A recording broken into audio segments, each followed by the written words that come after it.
Palabas na ng show cause order ang Commission on Elections of COMELEC para pagpapaliwanagin ang ilang mga kandidato sa lokal na posisyon dahil po yan sa iba't ibang mga paglabag na nagawa nila sa kasagsagan ng pangampanya. Si Madeline Villar Moratillo sa balita. Mahigpit na rin ang ginagawang monitoring ng Commission on Elections sa pangangampanya ng mga kandidato sa darating na halalan.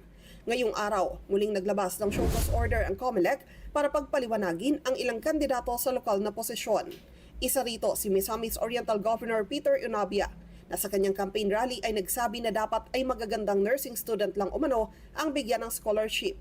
Biro niya, maaari kasi umanong lumala ang sakit ng pasyente kung ang nurse na hindi kagandahan ang mag-aalaga sa kanya. May mga inakusahan na rin itong taga-Maranao umano na hinaras ang ilang kapitan ng barangay.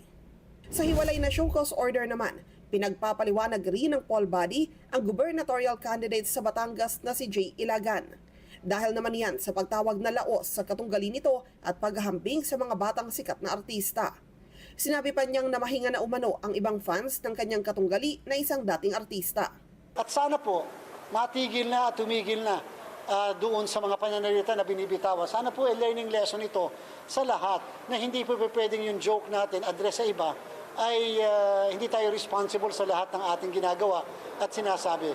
We should be man and woman enough to accept responsibility sa mga sinasabi po natin sapagkat ang entablado hindi ginagamit sa pambabastos ng iba. 3 araw ang ibinigay ng COMELEC sa mga ito para makapagsumite ng paliwanag. Nakalagay po doon sa aming show cause order na failure sa nasagutin at magpaliwanag ay waiver po doon sa karapatan na magpaliwanag and therefore magpuproceed po yung task force natin sa pag-determine kung dapat ba siyang kasuhan o hindi. Una rito, isang congressional candidate na rin sa Pasig City ang binigyan ng show cause order dahil sa hindi magandang biro sa solo parent.